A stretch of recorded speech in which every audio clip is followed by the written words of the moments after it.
नमस्कार। इस वीडियो में हम 4 मई 2025 को हुई ग्रुप बी एओएम एग्जाम का क्वेश्चन पेपर देखेंगे। पार्ट ए में सबसे पहला सवाल था, सामान्य एवं सहायक नियमों के अनुसार MACLS क्षेत्र में जहां एक से अधिक डिस्टेंस सिग्नल होते हैं, वहां डिस्टेंस सिग्नल कौन से संकेत दिखा सकता है? According to GNSR, in MACLS territory, where more than one distance signals are provided, which aspects the distance signal will be capable of displaying? सही उत्तर है ऑप्शन सी, सावधान अथवा आगे बढ़ो, अटेंशन और proceed. Distance signal loco pilot को आगे आने वाले रोक सिग्नल और उसकी स्थिति की जानकारी देता है तथा इसे अकेले खंबे पर भी स्टेशन के प्रथम रोक सिग्नल से या गेट सिग्नल से 1000 मीटर की दूरी पर लगाया जाता है। MACLS में डबल डिस्टेंस सिग्नल भी लगाए जा सकते हैं। इस परिस्थिति में प्रथम रोक सिग्नल या गेट सिग्नल से पहला डिस्टेंस सिग्नल 1000 मीटर की दूरी पर लगाया जाता है। इसे इनर डिस्टेंस सिग्नल कहते हैं। इससे 1000 मीटर की दूरी पर दूसरा डिस्टेंस सिग्नल लगाया जाता है। इसे डिस्टेंस सिग्नल कहते हैं। इस सिग्नल के खंबे पर पीली और काली धारियां बनी होती है। डिस्टेंट एवं इनर डिस्टेंस सिग्नल्स पर P बोर्ड लगा होता है। स्क्रीन पर डिस्टेंस सिग्नल के संकेत दिखाए गए हैं, जिसमें डिस्टेंस सिग्नल सिर्फ 2 संकेत देता है, 2 पीला या हरा। स्क्रीन पर दिखाए टेबल को आप वीडियो पॉज करके देख सकते हैं। अगला सवाल है, ब्लॉक वर्किंग के बारे में UFSBI का क्या अर्थ है? What does UFSBI means?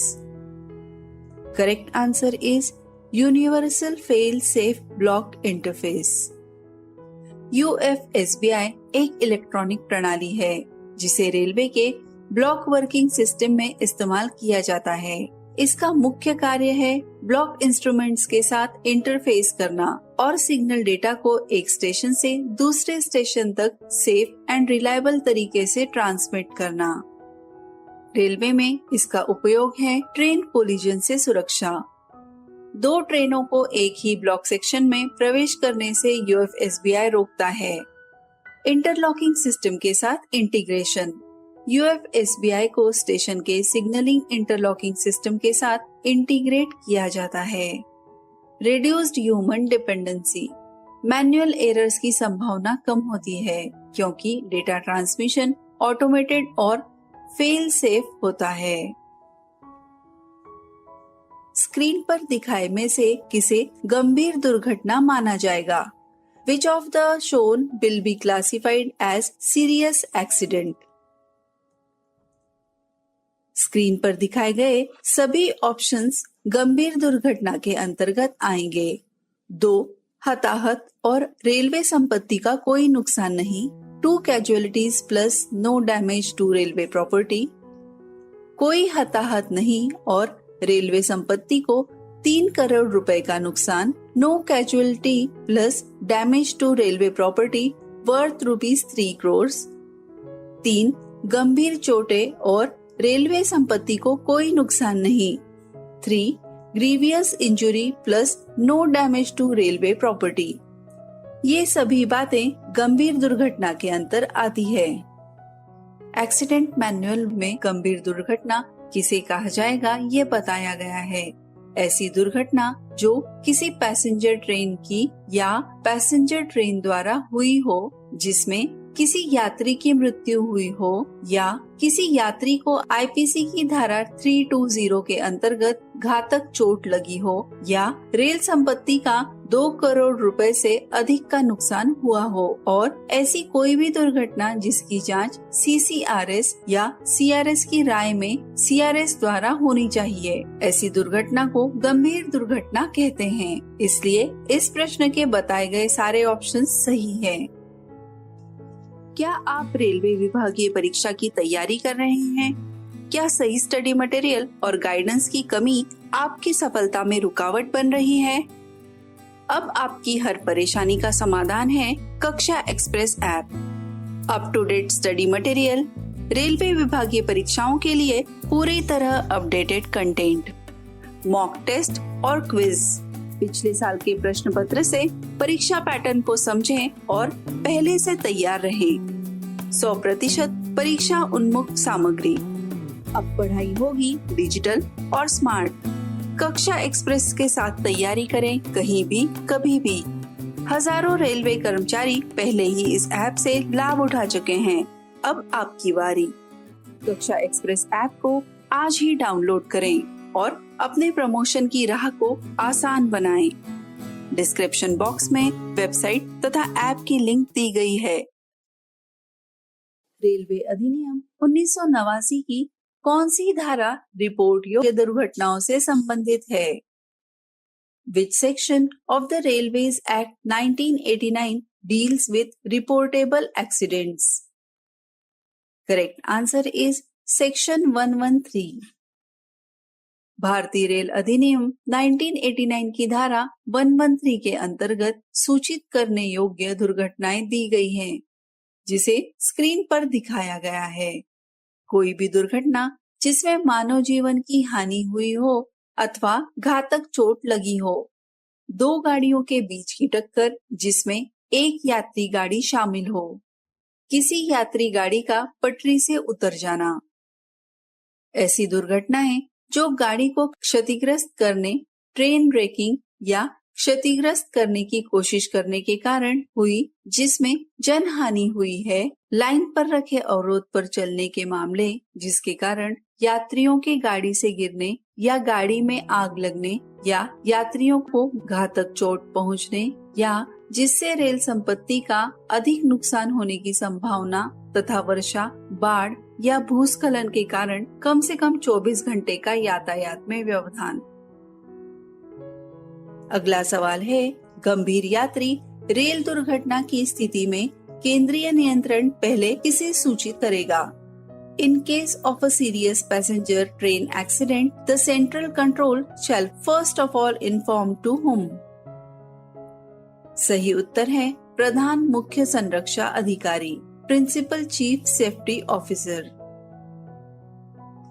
Station porters की उपलब्धता, सहायता और अच्छे आचरण के लिए कौन जिम्मेदार है?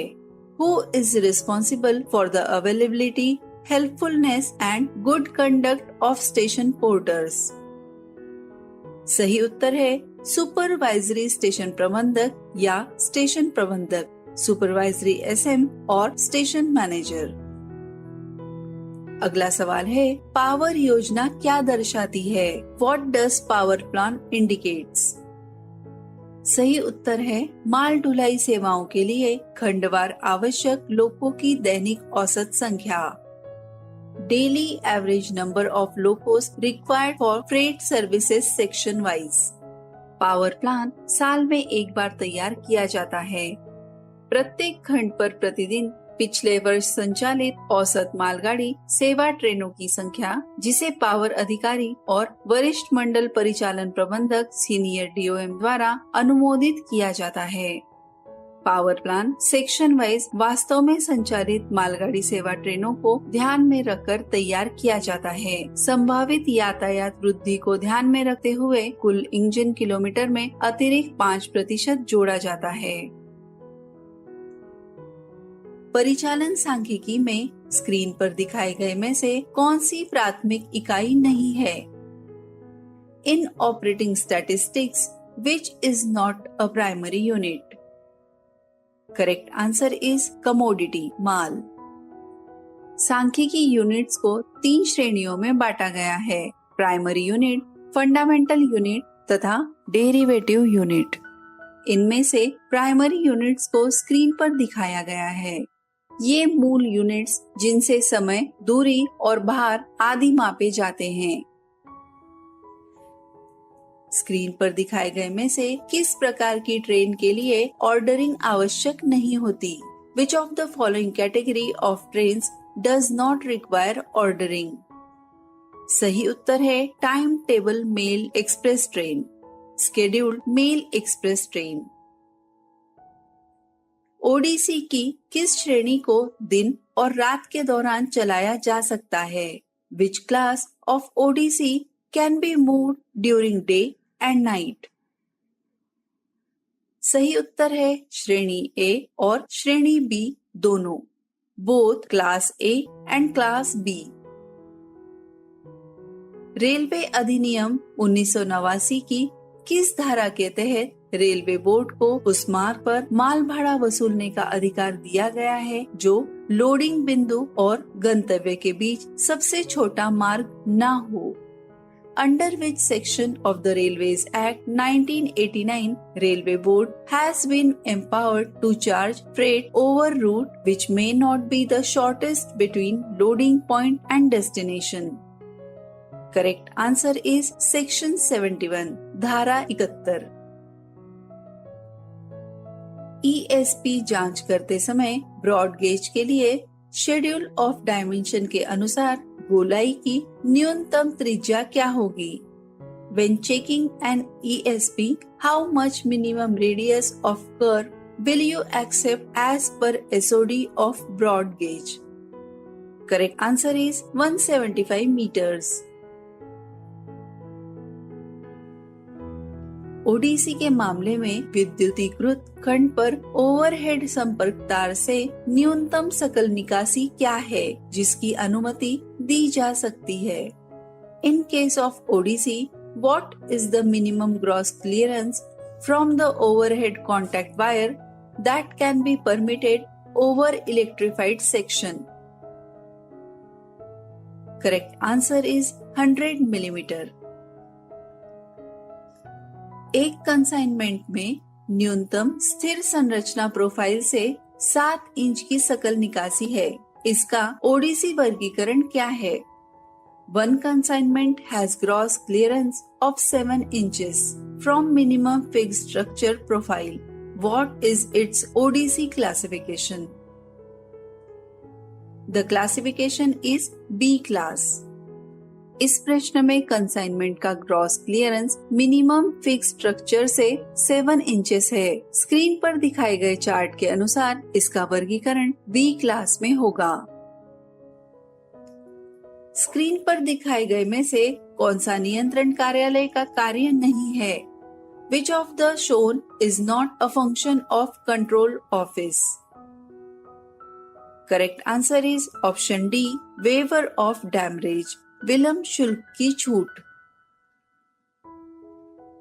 आपदा प्रबंधन योजना के अनुसार CBRN क्या है? According to disaster management plan, what is CBRN? सही उत्तर है केमिकल, बायोलॉजिकल, रेडियोलॉजिकल, न्यूक्लियर। आपदा प्रबंधन योजना के अंतर्गत स्क्रीन पर दिखाए गए में से किसे आपदा माना गया है? Which of the shown is recognized as disaster within the DMP? दिखाए गए सारे options all of the shown, that is train accidents, natural disasters and man-made disasters. DMP के तहत रेलवे आपदा की स्थिति में लोगों और जानवरों को निकालने के लिए कौन सा विभाग जिम्मेदार है? Under the DMP, which department is responsible for evacuation of people and animals in case of a railway disaster? Correct answer is operating, that is परिचालन। सायरन बजने के समय से दिन में ART प्रस्थान का लक्ष्य समय क्या है? What is the target time for turning out of ART by day from the time of sounding siren? Correct answer is option A 30 minutes. Accident relief train ART निकलने का समय दिन के समय 30 मिनट तथा रात के समय 45 मिनट है। एक सुपरफास्ट ट्रेन की औसत गति कम से कम कितनी होती है? What is the average speed of superfast train? Correct answer is option C 55 kmph। Screen पर दिखाए गए में से कौन सा खंड क्षमता पर प्रतिकूल प्रभाव डालता है? Which of the shown affects the section capacity adversely? Correct answer is option A speed differential, गति में अंतर। CCRS संगठन किस शासनिक नियंत्रण के अधीन है? The CCRS organization is under the administrative control of whom? Correct answer is Ministry of Civil Aviation, यानी नागरिक उड्डयन मंत्रालय। नए वे ब्रिज खरीदने हेतु नोडल विभाग कौन सा है? Which is the nodal department for procurement of new way bridges? Correct answer is mechanical, यांत्रिक विभाग। जब LC गेट बंद और लॉक हो जाता है तो स्टेशन मास्टर के नियंत्रण पैनल पर दिया गया गेट नियंत्रण किस संकेत को दर्शाता है? When LC gate is closed and locked, gate control provided on the SM's control panel shall display which indication? Correct answer is steady yellow, स्थिर पीला। यदि कोई सिग्नल उस स्थान पर कोई संकेत दिखाने में असफल रहता है जहां सामान्यतः दिखाया जाता है तो लोको पायलट को क्या करना चाहिए? If a signal fails to display any aspect at a location where it is ordinarily shown, the loco pilot should. Correct answer is option C, bring the train to a halt. ऐसे समय loco pilot अपनी गाड़ी को रोके। Railway अधिनियम 1989 के नवीनतम संशोधन के साथ स्क्रीन पर दिखाए गए में से कौन सा अधिनियम निरस्त कर दिया गया है? With the latest amendment of Railways Act 1989, which of the shown acts has been repealed? Correct answer is option C, Indian Railway Board Act 1905 and Indian Railways Act 1890। भारतीय रेलवे बोर्ड अधिनियम 1905 और भारतीय रेलवे अधिनियम 1890। 22 coach LHB train, एक BPU और एक लोको के परिचालन के लिए आप कितनी न्यूनतम लंबाई की प्लेटफॉर्म लाइन की योजना बनाएंगे? What is the minimum length of platform line you will plan to handle 22 coach LHB train plus 1 BPU plus 1 loco? Correct answer is at least 600 meters, कम से कम 600 मीटर। सेपरेशन डिस्टेंस 120 मीटर से अधिक होने की स्थिति में नॉन आइसोलेटेड शंटिंग की अनुमति किसके द्वारा दी जा सकती है? Dispensation for non-isolated shunting movements with separation distance of more than 120 meter can be permitted by whom? It is permitted by Principal Chief Operations Manager PCOM, प्रधान मुख्य परिचालन प्रबंधक। यदि ढलान स्टेशन खंड की ओर 80 में 1 से अधिक होती है तो स्टेशन खंड की सुरक्षा के लिए किसे प्रदान किया जाता है? If gradient is steeper than 1 in 80 falling towards the station section, what is provided to protect the station section? Correct answer is catch siding। Screen पर कैच साइडिंग तथा स्लिप साइडिंग में अंतर दिखाया गया है। कैच साइडिंग उन stations पर बनाई जाती है जहां पर स्टेशन से बाहर की ओर 80 में 1 का उतार होता है। स्लिप साइडिंग उन स्टेशंस पर बनाई जाती है जहां पर स्टेशन की ओर तथा आगे 100 में 1 का चढ़ाव होता है। कैच साइडिंग अगले ब्लॉक सेक्शन का बचाव करती है। स्लिप साइडिंग पिछले ब्लॉक सेक्शन का बचाव करती है। कैच साइडिंग की क्षमता पूरी गाड़ी की लंबाई के बराबर होती है तथा स्लिप साइडिंग की क्षमता केवल 3 या 4 डिब्बों की होती है। ट्रैक सर्किट को विद्युतीय और भौतिक रूप से कैसे विभाजित किया जाता है? How are track circuits bifurcated electrically and physically? इसे ग्लूड जॉइंट से विभाजित किया जाता है।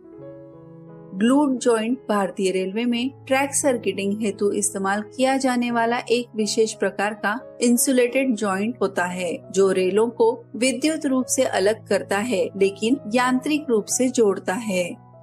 इसका उद्देश्य सिग्नलिंग और ट्रैक सर्किटिंग में ट्रैक सेक्शंस को अलग अलग विद्युत रूप से आइसोलेट करना है।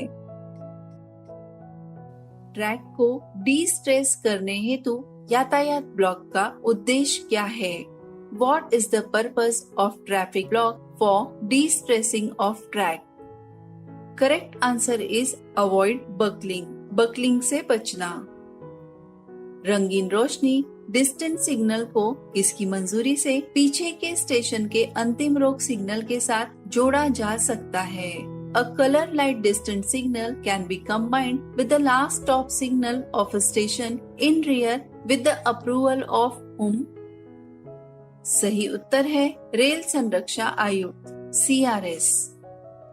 स्क्रीन पर दिखाए गए में से कौन सा आने वाली गाड़ी के लिए एक स्थायी रोक सिग्नल नहीं है? Which of the shown is not a fixed stop signal for approaching train? Correct answer is calling on signal, बुलावा सिग्नल।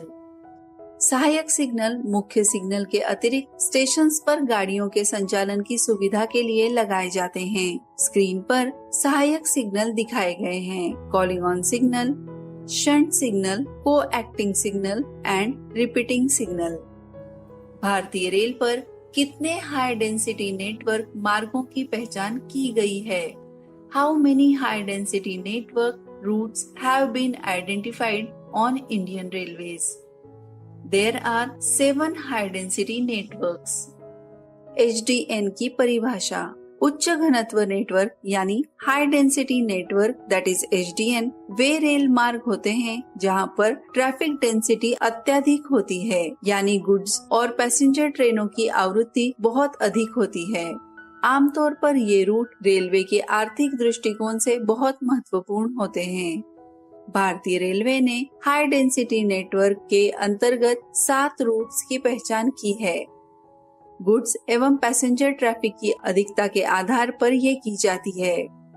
भारतीय रेलों द्वारा HDN रेलवे मार्ग वहां होते हैं जहां यात्री और मालगाड़ियों की अत्यधिक आवाजाही होती है, ट्रैफिक की मात्रा क्षमता से अधिक होती है और ऑपरेशन की क्षमता बढ़ाने हेतु विशेष निगरानी और योजनाएं बनाई जाती है। HDN नेटवर्क का केवल 16% हिस्सा होते हुए भी ये पूरे भारतीय रेलवे माल यातायात का 60% से अधिक ट्रैफिक वहन करता है। इन मार्गों पर लाइन क्षमता उपयोग 100% से अधिक है। HDN पर आधुनिक सिग्नलिंग, ETCS, ऑटोमेशन और माल वहन कॉरिडोर जैसे प्रोजेक्ट्स प्राथमिकता में हैं। भारतीय रेल द्वारा कौन सा आपदा जोखिम न्यूनीकरण ढांचा अपनाया गया है? Which disaster risk reduction framework has been adopted by Indian Railways? सही उत्तर है option C, Sendai framework. Sendai framework for disaster risk reduction ये संयुक्त राष्ट्र UN द्वारा 18 मार्च 2015 को जापान के सेंडाई शहर में आयोजित 3rd UN world conference on disaster risk reduction में अपनाया गया। ये एक अंतर्राष्ट्रीय समझौता है। सेंडाई फ्रेमवर्क के 15 साल की अवधि जो 2015 से 2030 तक की है, disaster risk reduction that is DRR की एक वैश्विक रणनीति है। इसका मुख्य उद्देश्य आपदाओं से जनहानि, संपत्ति की क्षति, सामाजिक, आर्थिक और पर्यावरणीय नुकसानों को कम करना है। सेंडाई फ्रेमवर्क के 4 प्राथमिक लक्ष्य हैं। आपदा जोखिम को समझना, जोखिमों की पहचान, मूल्यांकन और मानचित्रण, वैज्ञानिक डेटा और तकनीकी ज्ञान का उपयोग तथा आपदा जोखिम शासन को मजबूत करना। इस फ्रेम के 7 ग्लोबल टारगेट्स हैं। भारत ने सेंडाई फ्रेमवर्क को अपनाया है और इसके अनुसार राष्ट्रीय आपदा प्रबंधन योजना तैयार की है। एनडीआरएफ, एसडीआरएफ, एनडीएमए जैसी संस्थाओं की भूमिका सेंडाई फ्रेमवर्क के सिद्धांतों से मेल खाती है। ये फ्रेमवर्क आपदाओं को मैनेज करने की बजाय रोकने और जोखिम कम करने की नीति को बढ़ावा देता है। मेन लाइन कोचिंग ट्रेन की प्राथमिक जांच के लिए कितना रखरखाव समय सुनिश्चित किया जाना चाहिए? How much clear maintenance time should be ensured for primary examination of mainline coaching trains? Correct answer is 6 hours. Mainline coaching trains के प्राथमिक परीक्षण हेतु कम से कम 6 घंटे की मेंटेनेंस विंडोज सुनिश्चित की गई है। ये समय कोचेस की समग्र जांच, सफाई, ब्रेक टेस्टिंग, अंडर गियर निरीक्षण, इलेक्ट्रिकल तथा मैकेनिकल फिटनेस आदि कार्यों के लिए आवश्यक होता है। किसी समयावधि में लाइन क्षमता उपयोग के आकलन के संदर्भ में DCPT का विस्तार करें। Expand DCPT in the context of estimation of line capacity utilization over a period of time. Correct answer is option B, Digital Capacity Planning Tool. Digital capacity planning tool DCPT भारतीय railway द्वारा विकसित एक digital software tool है, जिसका उपयोग railway के किसी section, root या डिवीजन की लाइन क्षमता की सटीक, तेज और डेटा आधारित विश्लेषण के लिए किया जाता है। ये टूल रेल मार्ग के वर्तमान और संभावित ट्रेन संचालन क्षमता का आकलन करने में मदद करता है, ताकि ये तय किया जा सके कि उस सेक्शन पर और कितनी ट्रेनें चलाई जा सकती है और कहां-कहां बॉटलनेक है। DCPT रेलवे को यातायात योजना, इंफ्रास्ट्रक्चर अपग्रेड और क्षमता बढ़ाने से जुड़े निर्णय तेजी से लेने में मदद करता है। डिवीजन द्वारा कर्मी दल रिव्यू की आवृत्ति क्या है? What is the frequency of crew review by the division? सही उत्तर है प्रतिवर्ष, that is annual। स्क्रीन पर दिखाए गए में से कौन सा पैरामीटर माल परिचालन निष्पादन को सर्वोत्तम रूप से दर्शाता है? Which of the shown parameters best captures the freight operation performance? Correct answer is NTKM per wagon day, net ton kilometre प्रति वैगन दिन। NTKM वो पैरामीटर है जो भारतीय रेलवे के फ्रेट ऑपरेशन के प्रदर्शन को सबसे अच्छी तरह दर्शाता है। स्क्रीन पर इसका फॉर्मूला दिखाया गया है। यदि 1000 टन माल को 500 किलोमीटर तक पहुंचाना होगा तो 5 लाख NTKM होगा। NTKM माल की मात्रा, दूरी दोनों को एक साथ दर्शाता है। इससे राजस्व प्रदर्शन और नेटवर्क उपयोग का सही मूल्यांकन होता है। ये वर्षवार तुलना और उत्पादकता विश्लेषण में प्रमुख भूमिका निभाता है। HABD उपकरण द्वारा किस वैगन दोष का पता लगाया जाता है? Which wagon defect is detected by HABD equipment? Correct answer is option D, hot axle, गरम धुरा।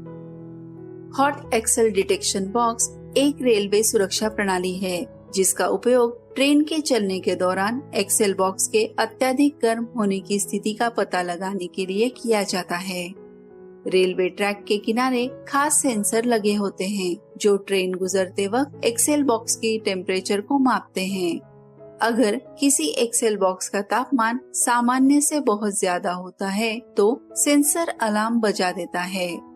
ट्रेन कंट्रोल रूम को सूचना मिलती है। ट्रेन को अगले स्टेशन पर रोका जा सकता है। मिस्त्री या टेक्नीशियन उस बोगी की जांच करते हैं।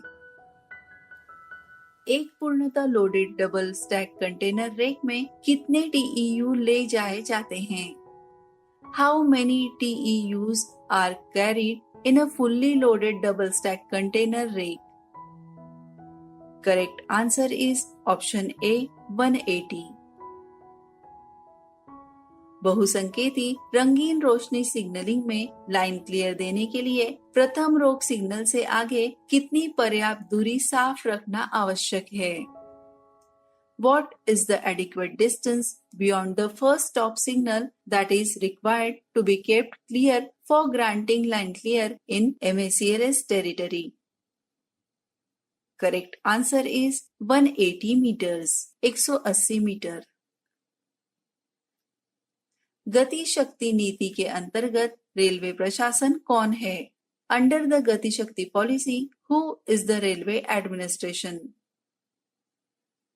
Correct answer is option B, divisional rail manager, मंडल रेल प्रबंधक। माल धक्के पर रेलवे के स्वामित्व वाले रेकों की हैंडिंग के लिए रेलवे द्वारा ग्राहकों पर लगाए गए शुल्क को क्या कहा जाता है? Charges levied by railways on customers for handling of railway-owned rakes at goods sheds are called. It is called terminal charges. जब किसी स्टेशन, गुड्स शेड या साइडिंग पर मालगाड़ी लोड तथा अनलोड की जाती है तो रेलवे द्वारा प्लेटफॉर्म, लाइन उपयोग, स्टाफ, संसाधन, रेक हैंडलिंग सुविधाओं तथा शंटिंग सेवाओं के लिए जो शुल्क वसूला जाता है उसे टर्मिनल चार्ज कहा जाता है। स्क्रीन पर प्रमुख टर्मिनल चार्जेस तथा उसका विवरण दिया गया है। आप वीडियो पॉज करके इसे पढ़ सकते हैं। स्क्रीन पर दिखाए गए में से कौन जीसीटी ऑपरेटर के पद में पात्र है?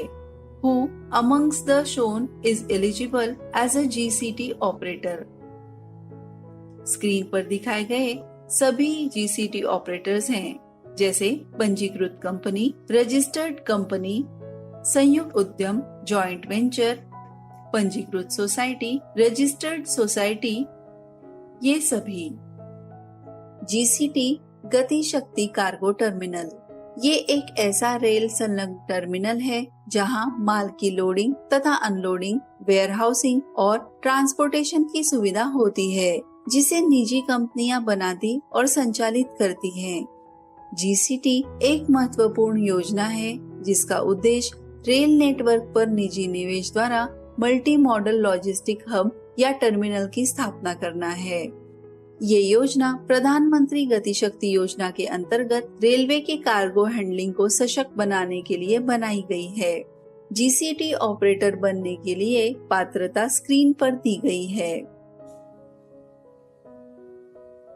मालगाड़ी ऑर्डर करने के लिए स्क्रीन पर दिखाए में से कौन सा आवश्यक नहीं है? Which of the shown is not essential for ordering a goods train? Correct answer is loading demand, लदान की डिमांड। भारत की समृद्ध सांस्कृतिक विरासत को प्रदर्शित करने के लिए भारतीय रेल द्वारा शुरू की गई थीम आधारित पर्यटक सर्किट ट्रेन, जिन्हें सेवा प्रदाता द्वारा संचालित किया जाता है, क्या कहलाती है? Theme based tourist circuit trains introduced by Indian railways to showcase India's rich cultural heritage and managed by service providers are called. सही उत्तर है भारत गौरव ट्रेन। भारतीय रेलवे द्वारा भारत की समृद्ध सांस्कृतिक विरासत को प्रदर्शित करने हेतु प्रारंभ की गई थीम आधारित पर्यटक सर्किट ट्रेनें, जिन्हें सर्विस प्रोवाइडर द्वारा संचालित किया जाता है, उन्हें भारत गौरव ट्रेन कहा जाता है। इस ट्रेन का मुख्य उद्देश्य भारत के सांस्कृतिक, धार्मिक और ऐतिहासिक स्थलों का प्रचार प्रसार करना है। ये ट्रेनें निजी सर्विस प्रोवाइडर, टूर ऑपरेटर्स द्वारा रेलवे की अनुमति और मार्गदर्शन में चलाई जाती हैं। कुछ प्रमुख थीम्स हैं, जैसे रामायण सर्किट, बौद्ध सर्किट, स्वतंत्रता संग्राम, दक्षिण भारत आदि। इस ट्रेन की प्रमुख सुविधाएं ऑन बोर्ड केटरिंग, प्रशिक्षित गाइड, एस्कॉर्ट स्टाफ, थीम आधारित सजावट, यात्रियों के लिए सुविधाजनक यात्रा अनुभव सुनिश्चित करना है। जब एक मालगाड़ी किसी स्टेशन पर स्टेबल होती है तो दोनों ओर के कम से कम कितने वैगन्स के हैंड ब्रेक पूरी तरह कसे जाने चाहिए? When a freight train is stabled at a station, handbrakes of at least how many wagons from either end are to be fully tightened? कम से कम 6 वैगन्स के हैंड ब्रेक पूरी तरह से कसे जाने चाहिए। एक स्टेशन पर 3 इंजन को स्टेबल करते समय किस इंजन के हैंड ब्रेक को पूरी तरह से लगाया जाना चाहिए? When stabling consists of 3 locomotives in a station, hand brakes of which loco should be applied fully? सभी लोकोस के हैंड ब्रेक्स अप्लाई करने चाहिए। स्क्रीन पर दिखाए गए में से कौन सी डबल डेकर वातानुकूलित कुर्सीयान इंटरसिटी ट्रेन है? Which of the shown is a double decker AC chair car intercity train? Correct answer is option B, Uday express.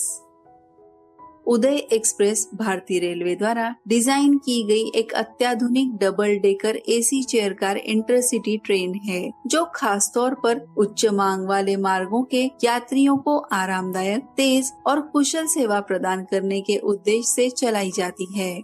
इसे विशेष रूप से बिजनेस ट्रैवलर्स और हाई डिमांड रूट्स के लिए शुरू किया गया है।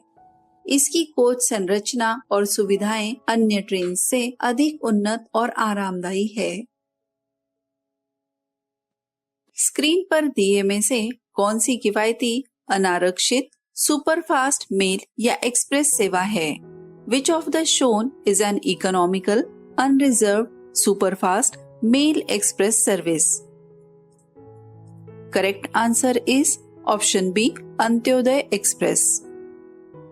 अंत्योदय एक्सप्रेस भारत रेलवे की एक पूर्णतः अनारक्षित सुपरफास्ट ट्रेन है, जिसे विशेष रूप से गरीब, मजदूर और दूर दराज के यात्रियों के लिए डिजाइन किया गया है। ये लंबी दूरी की ट्रेन है जिसमें सभी कोचेस जनरल होते हैं, परंतु सामान्य जनरल डिब्बों की तुलना में बेहतर सुविधाओं और अत्याधुनिक कोच डिजाइन के साथ इसे बनाया गया है। एक जोन में 24 o'clock को 33 खाली BCN है। दिन के लिए अनलोडिंग 18 BCN है और पूर्वानुमान में खाली रसीद 22 BCN है। यदि दिन के लिए लोडिंग 17 BCN है तो खाली BCN का समापन बैलेंस क्या होगा? A zone has 33 empty BCN on hand at 24 o'clock. Unloading for the day is 18 BCN and empty receipt forecast is 22 BCN. If the loading for day is 17 BCN, what will be the closing balance of empty BCN? Correct answer is option A, 56. इस zone में 24 o'clock को 33 empty BCN है। दिन के लिए 18 BCN unloading के लिए है तथा 22 BCN empty का फोरकास्ट है। मतलब 33 plus 18 plus 22 is equal to 73 तथा 17 BCN लोडिंग के लिए देना है। इस तरह 73 minus 17 is equal to 56, which is the correct answer. Preferential traffic order के अनुसार आयातित कोयला जब प्रेषक या कोयला आयातक द्वारा प्रायोजित होता है तो उसे किस प्राथमिकता के तहत परिवहन किया जाता है? According to preferential traffic order, imported coal traffic when sponsored by consignor or coal importers is transported under which priority? Correct answer is priority C. Preferential traffic order के अनुसार POL यातायात के लिए स्वीकृत प्राधिकारी कौन है? Under preferential traffic order, who is the accepting authority for POL traffic? सही उत्तर है रेलवे बोर्ड। पार्सल यातायात को DD, VP के रूप में लोड करने के लिए किस स्टॉक का उपयोग किया जाता है? Which stock is used for loading of parcel traffic as deemed VP? सही उत्तर है ऑप्शन बी, BCN। स्क्रीन पर दिखाए गए में से कौन सी गतिविधि क्रू मैनेजमेंट सिस्टम में नहीं की जा सकती? Which of the shown activities cannot be done in CMS? Correct answer is option D, RS valve simulation. Screen पर दिए में से कौन सा लोड कौन सा लोको ग्रेडेड सेक्शन में भारी ट्रेनों के परिचालन के लिए बेहतर है? Which of the shown loco is better suited for operation of heavy trains in graded section? Correct answer is option B, WAG9HH. नियोजन क्रिया में NPG का क्या अर्थ है? In planning process, NPG stands for. Correct answer is Network Planning Group. Screen पर दिए में से कौन सा क्रिस द्वारा विकसित नहीं है? Which of the shown is not developed by CRIS? सही उत्तर है ऑप्शन डी, कवच। कवच को भारतीय रेलवे के अनुसंधान एवं मानक संगठन RDSO लखनऊ द्वारा विकसित किया गया है। ये एक ट्रेन प्रोटेक्शन सिस्टम है जो ट्रेन की गति, स्थिति और सिग्नल के अनुसार सुरक्षा प्रदान करता है। कवच का मुख्य उद्देश्य ट्रेनों की आपसी टक्कर को रोकना, ओवर स्पीडिंग पर नियंत्रण रखना और रेड सिग्नल पार करने से रोकना है। यदि दो ट्रेनें आमने सामने आ रही है तो कवच द्वारा ब्रेक लगाकर टक्कर से बचाता है। रेड सिग्नल के पार जाने पर ट्रेन को खुद रोक देता है। कवच लोको पायलट को ऑडियो वीडियो अलर्ट देता है, साथ ही फॉग कम दृश्यता में भी सटीकता से कार्य करता है। G&SR के तहत विशेष निर्देश जारी करने के लिए कौन सक्षम है? Who is competent to issue special instructions under G&SR? सही उत्तर है ऑप्शन डी, प्रधान मुख्य परिचालन प्रबंधक PCOM। जोनल वैगन बैलेंस 12,000 है, दैनिक लोडिंग 2,200 वैगन है और लोडेड रसीद 1,600 वैगन है। यदि इनइफेक्टिव वैगन 200 है तो जोन का WTR यानी वैगन टर्न राउंड क्या है? Zonal wagon balance is 12,000, daily loading is 2,200 wagons and loaded receipt is 1,600 wagons. If the ineffective wagons are 200, then what is the wagon turnaround of the zone? सही उत्तर है option A, 3.1 दिन 3.1 days। एक wagon को लदान के लिए रखे जाने के समय से लेकर लदान के लिए दोबारा उपलब्ध होने तक 2 क्रमिक लदानों के बीच के अंतराल को वैगन टर्नराउंड कहते हैं। अलग अलग वैगन्स के लिए गणना करना व्यवहारिक नहीं होगा, इसलिए आमतौर पर स्क्रीन पर दिखाए गए सांख्यिकीय सूत्र का उपयोग किया जाता है। इस सूत्र में T वैगन टर्नराउंड है, S यानी उपयोग के लिए उपलब्ध डिब्बों की संख्या, L का मतलब डिवीजन या जोन से लोडिंग किए गए वैगन्स तथा ट्रांसशिपमेंट पॉइंट से लोडिंग किए वैगन्स, R का मतलब है इतर रेलवे या डिविजन्स द्वारा प्राप्त लोडेड वैगन्स।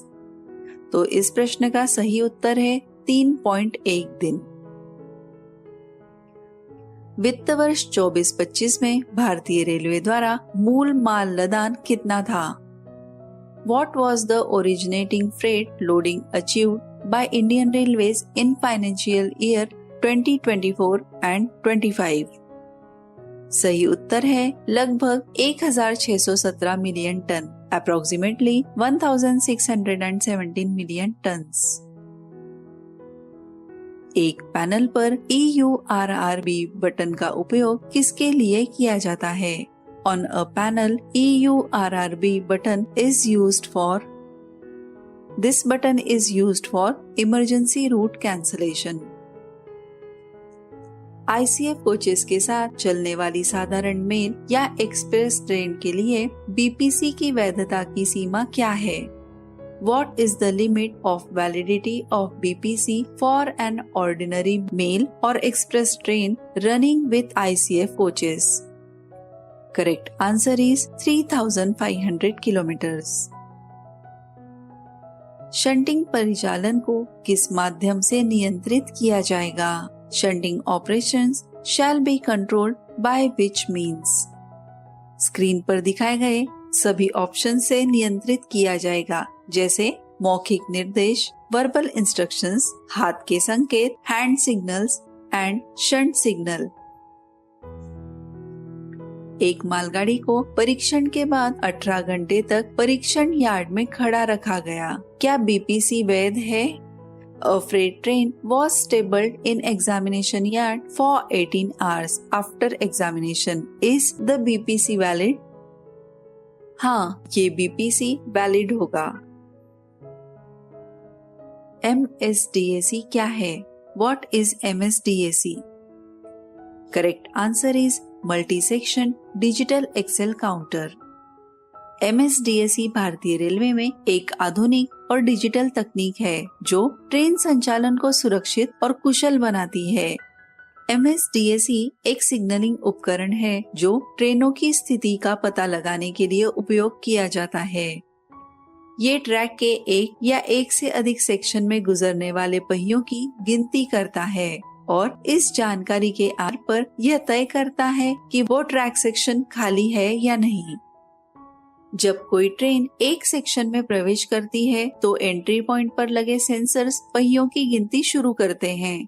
जब ट्रेन सेक्शन को पार कर लेती है तब एग्जिट पॉइंट पर सेंसर्स आखिरी पहिए की गिनती करती है। यदि एंट्री और एग्जिट दोनों पर पहियों की संख्या बराबर होती है तो माना जाता है कि ट्रैक खाली है। अगर संख्या मेल नहीं खाती तो माना जाएगा कि ट्रैक पर कोई गाड़ी या गाड़ी का हिस्सा मौजूद है, यानी सेक्शन ऑक्यूपाइड है। MSDAC का उपयोग सिग्नल की सुरक्षा सुनिश्चित करने के लिए, ट्रेनों के बीच सुरक्षित दूरी बनाए रखने के लिए, मानव निर्भरता को कम करने के लिए और हाई स्पीड और अधिक व्यस्त लाइंस पर ट्रैक की निगरानी के लिए किया जाता है। स्क्रीन पर दिए में से कौन सा 3-tier AC स्लीपर कोच है? Which of the shown is a 3-tier AC sleeper coach? WGACCN is a 3-tier sleeper coach. Screen पर दिए में से किस वस्तु को कंटेनर में ले जाने की अनुमति है? Which of the shown commodities is permitted to be carried in containers? सही उत्तर है फ्लाई ऐश। परिचालन सांख्यिकी में स्क्रीन पर दिए में से कौन सी डिराइव्ड यूनिट है? In operating statistics, which of the shown is a derived unit?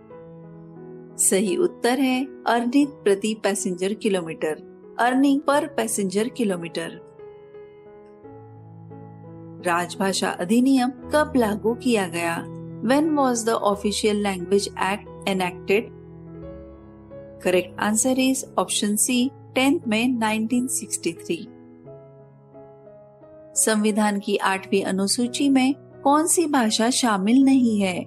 Which is not included in the 8th schedule of Constitution? Correct answer is option C, Bhojpuri. संविधान के किस अनुच्छेद के तहत हिंदी भाषा के प्रचार को बढ़ावा देना संघ का कर्तव्य होगा? Under which article of the Constitution it shall be the duty of the Union to promote the spread of the Hindi language? Correct answer is option A, Article 351। राजभाषा के प्रचार और प्रयोग में किए गए प्रयासों के लिए महाप्रबंधक को कौन सा पदक दिया जाता है? Which medal is awarded to a general manager for efforts made in the spread and use of राजभाषा? सही उत्तर है कमलापति त्रिपाठी राजभाषा स्वर्ण पदक। रेलवे हिंदी सलाहकार समिति के अध्यक्ष कौन हैं? Who is the chairperson of railway Hindi सलाहकार समिति? सही उत्तर है ऑप्शन ए, माननीय रेल मंत्री। राजभाषा पर संसदीय समिति का गठन कब किया गया था? When was the Committee of Parliament on Official Language constituted? In 1976। कथा या कहानी, उपन्यास, नाटक और अन्य गद्य साहित्य के लिए रेल मंत्रालय की पुरस्कार योजना का नाम क्या है? What is the name of the award scheme of Ministry of Railways, fiction or story, novel, drama and other prose literature? सही उत्तर है ऑप्शन सी, प्रेमचंद पुरस्कार योजना। राजभाषा नीति के कार्यान्वयन के लिए ग क्षेत्र के अंतर्गत कौन सा राज्य शामिल है? Which state is included under C region for the implementation of official language policy? सही उत्तर है ऑप्शन सी, पश्चिम बंगाल। राजभाषा अधिनियम 1963 की किस धारा के तहत रेल मंत्रालय को प्रस्तावों, सामान्य आदेशों, नियमों, अधिसूचनाओं, प्रशासनिक रिपोर्ट्स आदि के लिए अंग्रेजी और हिंदी दोनों का उपयोग करने का कानूनी दायित्व है? Under which section of the official language act 1963 the ministry of railways has the legal obligation to use both English and Hindi for resolutions, general orders, rules, notifications, administrative reports etcetera? Correct answer is धारा 3(3) section 3 of 3। केंद्रीय हिंदी समिति की अध्यक्षता कौन करते हैं? The central Hindi committee is chaired by whom? Correct answer is option A, honourable prime minister, माननीय प्रधानमंत्री। किसी रेलवे कर्मचारी को कब निलंबित किया जा सकता है? A railway servant may be placed under suspension when? Screen पर दिखाए गए सभी ऑप्शंस के कारण कर्मचारी निलंबित किया जा सकता है, जैसे जब उसके विरुद्ध अनुशासनात्मक कार्यवाही प्रस्तावित हो, disciplinary proceeding against him is contemplated, जब उसके विरुद्ध अनुशासनात्मक कार्यवाही लंबित हो, disciplinary proceeding against him is pending, जब उसके विरुद्ध किसी आपराधिक मामले की जांच चल रही हो, case against him in respect of any criminal offence is under investigation. इन सभी कारणों से सस्पेंशन की कार्रवाई हो सकती है।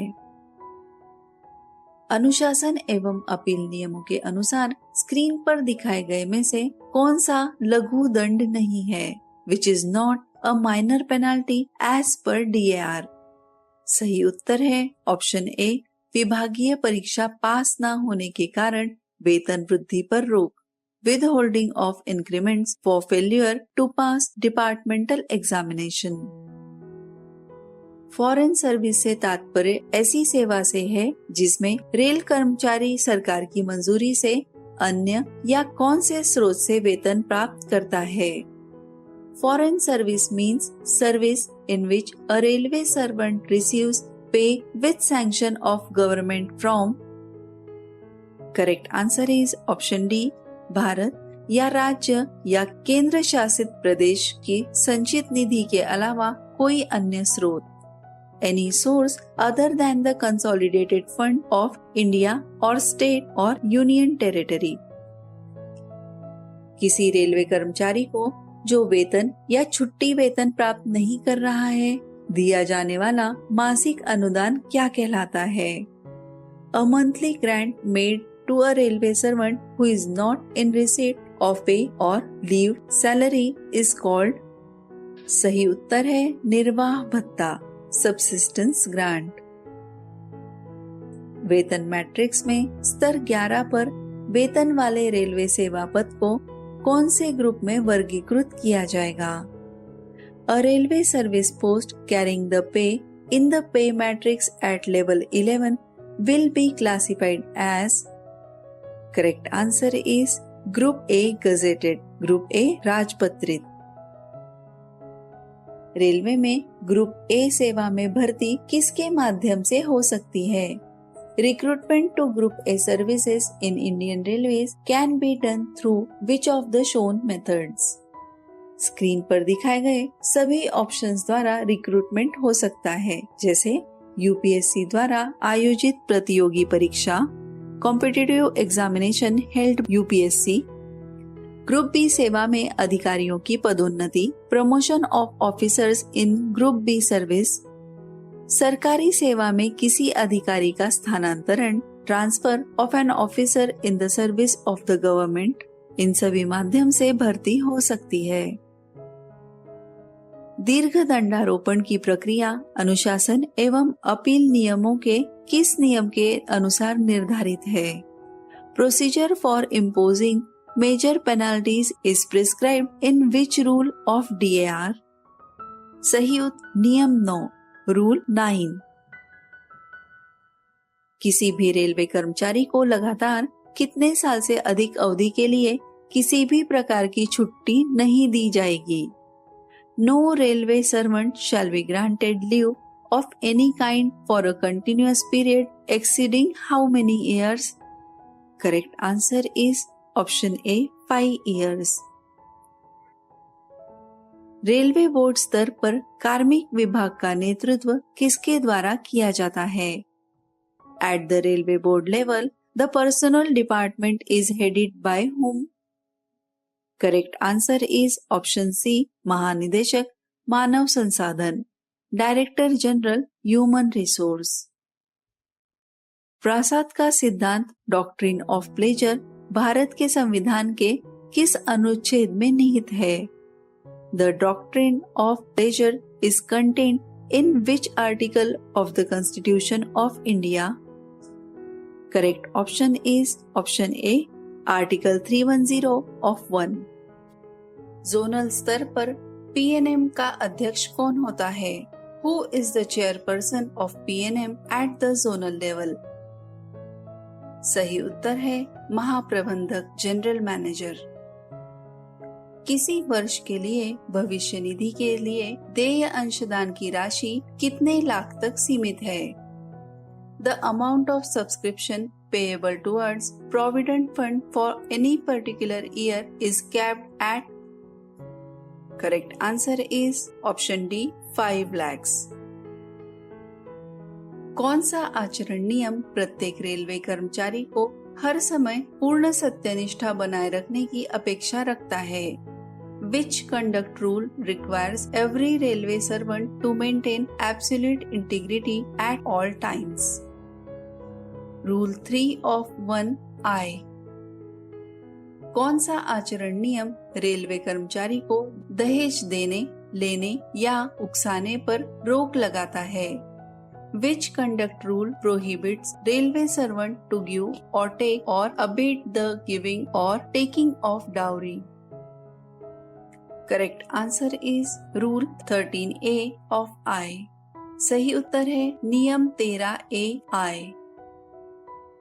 जहां पुराने मुख्यालय और नए मुख्यालय के बीच की दूरी 1000 किलोमीटर से अधिक हो, वहां कार्यभार ग्रहण करने का समय कितने दिन होता है? सही उत्तर है 12 दिन। ट्रैफिक कॉस्टिंग कार्यालय स्क्रीन पर दिए के लिए डेटा प्रदान करता है। Traffic costing office provides the data for?